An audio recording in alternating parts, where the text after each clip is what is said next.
Imagine waking up tomorrow and the very concept of time it's completely dissolved. Oh, wow. Yeah, just gone. Right. Like your best friend leaves the room and suddenly a single week stretches into literal years. That's terrifying. It really is. Your grip on reality slips. Yeah. Your language starts breaking down into these bizarre fragments. And the only way to prove you actually exist is the physical presence of someone else. Which sounds like a psychological horror film, Yeah, honestly. exactly. Or some kind of medical disorder. But it isn't. It is the reality of the year 2148 and the world we are exploring for you today. Yeah, and we usually expect narratives, right? Especially diaries or journals, to offer this comforting map. You log what happened, like Monday you went to the store, Tuesday you saw a friend. Right, a normal timeline. Exactly. But when you step into the text we're unpacking today, that map it's completely on fire. Totally on fire. The compass is spinning, and the boundary between what is real and what is just, felt is utterly obliterated. Welcome to the deep dive. Our mission today is to decode a highly surreal, incredibly emotionally charged, and beautifully bizarre piece of source material for you. It really is beautiful. It is. We're looking at excerpts from Chapter 2 of a text called The Binography of Ivy and Ayers. Such a great title. Right, and we've got this futuristic setting, 21 to 48, but this doesn't read like a standard sci-fi manual. Yeah. There are no starships or laser blasters. No, not at all. It reads like a futuristic diary that has just melted into a fever dream. Yeah, and even the title of the text tells you to just, throw your standard expectations out the window. Because it's not a biography. Right, it isn't a biography, it's a binography, Right. which implies a dual existence. Like a binary system where two lives are so entirely intertwined that they can really only be recorded as a single shared entity. And the characters reflect that perfectly. We have our narrator, Ayers, and her partner, Ivy. And Ivy is introduced with this wild title. Oh, the title's amazing. Nanocapacti, the talker. I read that and immediately thought of, like, some kind of post-human augmentation, Like nanotech. Exactly. Nanocapacti sounds like nanotech capacity. Yeah. Perhaps in this 2148 setting, humans are biologically augmented to process communication and emotion at a volume we literally can't fathom. And that framing is crucial for you, the listener, to keep in mind today. By the end of this deep dive, you'll understand how this chaotic, overwhelming narrative uses dream logic to explore really profound concepts of connection, identity, and, well, the fluid nature of reality itself. Because we're looking at human or maybe post-human emotions pushed to their absolute limits. You really are. So let's drop right into the deep end. The chapter opens in late August of 2148 with a reunion scene that is just pure, unfiltered sensory overload. Overload is the perfect word for it. Their friends, Drew and Izzy, are reuniting. The doorbell rings, Drew opens the door, and the emotional outpouring it's manic. It's completely unrestrained. Hyper-exaggerated. Drew literally screams like, "Squee!" Yeah. They're yelling, "I love you," back and forth, and then Drew just collapses on the floor, sobbing, way HHHHH. It is an intensely childlike display. The sheer volume and lack of restraint are jarring if you're reading it through a traditional lens. Oh, absolutely. There is zero social masking happening here. None at all. And Ayers and Ivy are just watching this unfold. Ivy actually starts tearing up with hope and joy, telling them they are so cuties. But it's the dinner table scene where things escalate from, 0 to 1,000. Oh boy, the dinner table. Izzy is so overjoyed that she jumps off the table to kiss Drew. Almost immediately, our narrator Ayers gets up, walks over, and joins in. Just right in the middle of it? Right in the middle. It turns into a passionate, multi-person kissing session right there in the dining room. Yeah. Complete with written-out sound effects like, and I quote, MMMPH, MNMMM. Which leaves Ivy in such a fascinating position as the observer. Yeah. She's stunned, her eyes are wide open, and she seems alarmed, but somehow also completely unfazed. It's such a weird mix of reactions. It is. She asks herself, was this a good dream or a bad nightmare? Then her internal monologue gets interrupted by what she calls the evil witch in her brain shouting, "What are you doing?" But then she just brushes it off. Exactly. She immediately follows that up with a jarringly casual, flat note. She just says Mom loves it. Reading this feels like watching a television show where someone has hacked the settings and cranked the color saturation and contrast up to, 300%. Everything's blinding. Yeah, blinding. And I want to push back on what we are actually witnessing here. Okay, what are you thinking? Is this three-way kissing scene meant to be read as literal polyamorous romance? Because to me, it feels more like a surreal metaphor for the overwhelming, boundaryless nature of what they call their together group. I'd actually lean heavily toward the latter. Yeah, Because if you look at the mechanics of this world, boundaries, whether physical, psychological, or linguistic, they just do not exist in a way we would recognize. right. The physical boundaries blur with the group kiss. But look at the language they use, too. It's mutating under the pressure of these massive emotions.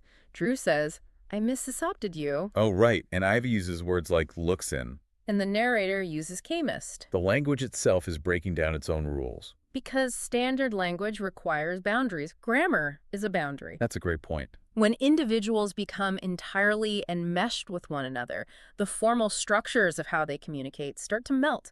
They invent a shared dialect because standard English is just insufficient to carry the weight of their enmeshment. And they compensate for that melting reality by clinging to incredibly vivid physical details to ground themselves. Very vivid. Like the morning after this chaotic dinner, Ivy and Iris say their prayers, wave goodbye, and take a ski drive home.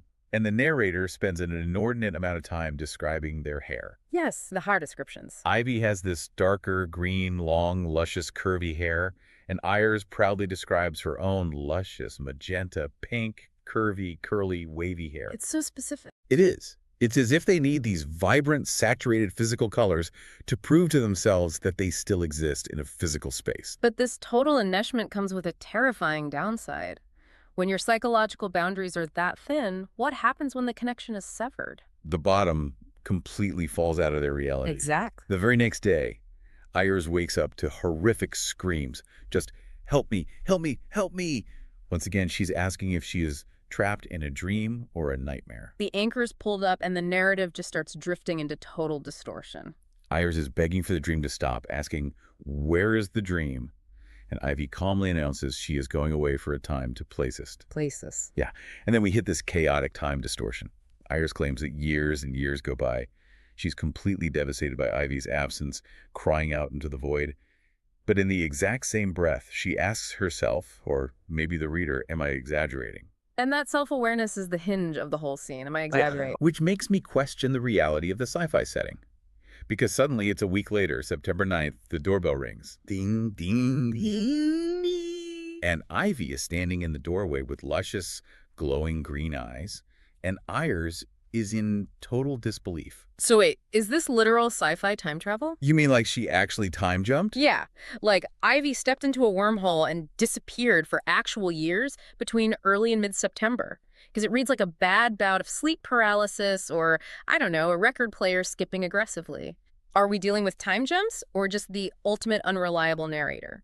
I would argue against the literal sci-fi time jump. Really? Yeah. Trying to map a literal timeline misses the psychological reality the text is building. For you, listening, think about a time you've been separated from someone who fundamentally anchors your life. Oh. In a state of deep grief or abrupt separation, a week does not feel like 7 days. It feels like a decade. So you're saying the narrator isn't unreliable at all. She is reporting exactly what she experienced. She's reporting emotional time, not chronological time. Ire's entire reality is tethered to Ivy's physical presence. When Ivy is gone, time stops functioning linearly. The language fragments further. The narrator literally cannot process a physical world without her other half. Which explains why when Ivy finally returns, they desperately need a mechanism to prove the world is solid again. Exactly. They need a grounding exercise. And they find it on the ski slopes. This sequence is just a masterclass in shifting narrative gears. It really is. The morning after Ivy returns, she walks to the window, looks over her shoulder, and asks, fancy to ski with me? Fancy to ski with me? They head out to the mountain. And initially, the sensory details are entirely negative. Iris is cold. She is afraid. But then Ivy gives her a gentle, warming smile, and Iris lets out this massive sigh of relief.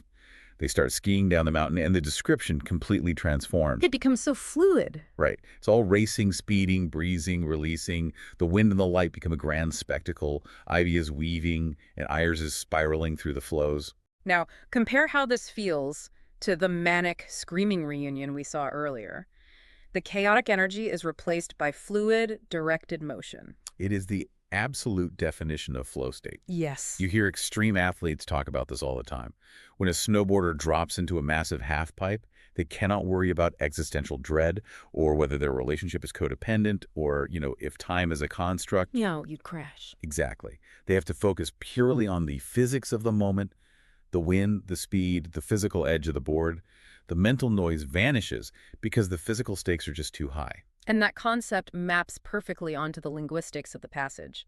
For the listener, pay close attention to how the text transforms here. It's a huge shift. The chaotic, broken, typo-ridden language of the grief sequence suddenly smooths out. It literally turns into highly rhythmic, rhyming poetry. The text actually shifts format. While they are skiing, Ayers thinks, and this is a quote, "Light as feather, bright as a flame, gushed through the ages.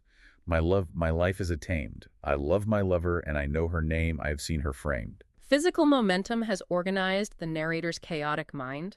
Wow. The rhythm of the skiing becomes the rhythm of the words. They are taming their internal chaos by forcing an engagement with the physical external world. They made the map make sense again by moving rapidly across it. Perfectly said. And it works. Hmm.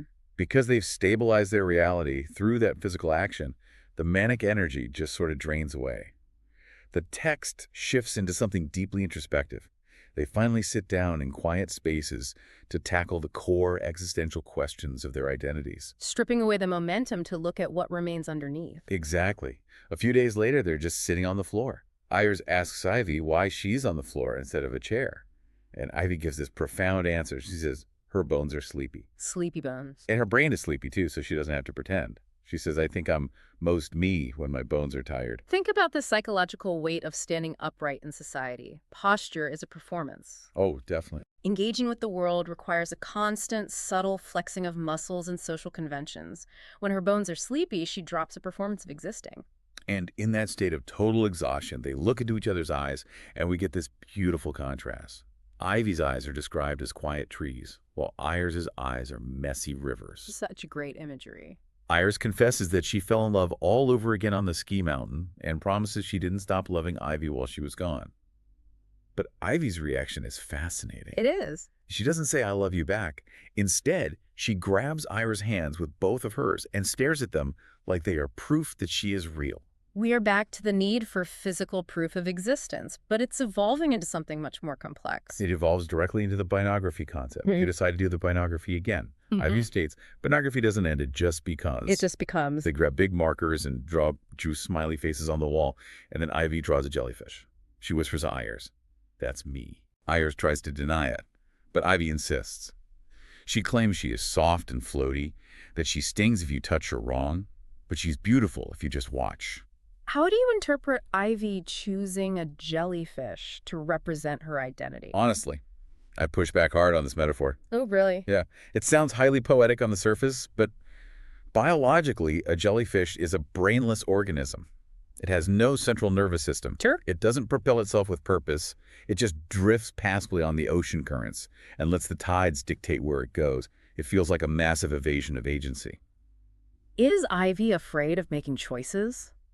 Why does she see herself as something that just floats, and more concerning, something that defensively stings if you touch wrong? See, you're reading the jellyfish as a biological creature, but I think Ivy is using it as an energetic concept. Okay, how so? She doesn't feel brainless, she feels formless. She is purely conceptual, floating through the currents of reality without a hard outer shell. And the text backs this up in the very next Great, the couch fort. Exactly. They build a couch fort surrounded by soft blanket air. The narrator writes that Ivy curled into Ayers' side like a question mark, and Ayers was the dot. I have to admit, the question mark and the dot imagery is absolutely stunning. It answers your critique about the jellyfish perfectly. Ivy identifies as the question mark. She is the ethereal, drifting, searching for. She isn't evading agency. She feels she lacks a solid anchor to the physical world. Right. But a question mark isn't grammatically or structurally complete without the dot at the bottom. Oh, wow. Ayers is the dot. Ayers is the grounding reality, the physical gravity that gives the floating question mark its meaning and keeps it tethered to the page. Okay, but I have to challenge that dynamic.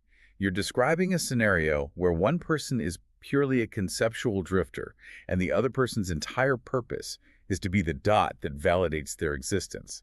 Isn't that just incredibly toxic codependency wrapped up in pretty sci-fi metaphors? In our modern world with stable physics and linear time, a therapist would absolutely call that toxic codependency. But you have to contextualize it within the year 2148 of this text. In a world where time can stretch a week into years, where language melts under emotion, and where physical boundaries blur, reality itself is unstable. That's fair. In a destabilized reality, codependency isn't a pathology, it is a vital survival mechanism. If gravity stops working, you cling to the nearest heavy object. They are each other's heavy objects. That reframing makes the emotional climax of the chapter hit so much harder. They're having this profound existential dialogue, and Ivy finally drops her guard completely. She confesses, "Sometimes I think I'm not a person." Yeah. She says she thinks she was supposed to be a thought instead, but I got born anyway. A thought that got born anyway, it perfectly encapsulates the feeling of being a consciousness trapped in a physical form you just don't feel connected to. And Iris's response is the ultimate proof of what you just said about survival.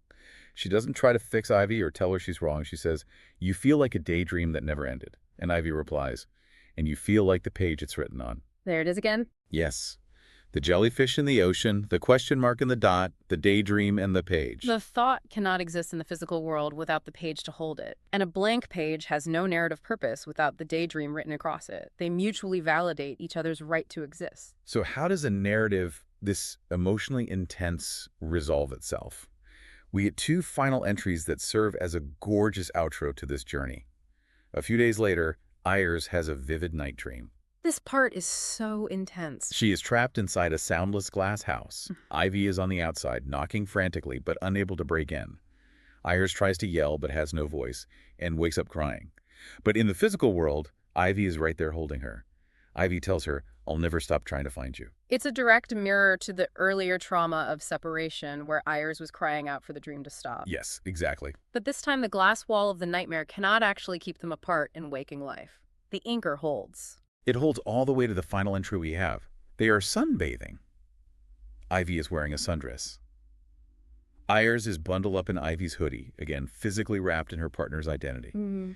Ivy asks this incredibly vulnerable question. She asks if Ayers ever thinks about going away, where nobody knows us, where we could just be us. And Ayers doesn't even hesitate. She simply says, "I would follow you anywhere." The narrator notes that Ivy looked at Ayers like that statement broke her heart, but also maybe fixed it. Looking back at the arc of this source material, the emotional terrain we've covered is just massive. We started in this hypersaturated manic chaos with boundaries completely dissolved and people screaming on the floor. Totally unhinged. We fell into the absolute terror of losing time, where grief dilated days into years. We found temporary salvation in the extreme physical flow state of skiing down a mountain. And finally, we arrived at this deeply moving, mutual survival mechanism. Two entities acting as the anchor and the sail for one another in a futuristic world that defies logic. We started by talking about how a normal diary is a neat, orderly map of reality. This text is what happens when that map burns away. When time, linguistic rules, and physical boundaries collapse, you can't navigate by north and south anymore. The only thing left to navigate by is the other person. The connection itself becomes the map. In the absence of an objective reality, the shared subjective reality is literally all you have. Which leaves us with a lingering thought for you, the listener, to mull over on your own today. Think about the connections that hold your life steady. How much of your own identity is built entirely on being the page for someone else's daydream? If you stripped away the people who anchor you, the people who act as the dot to your question mark, would you still feel real? Or are we all just thoughts that got born anyway?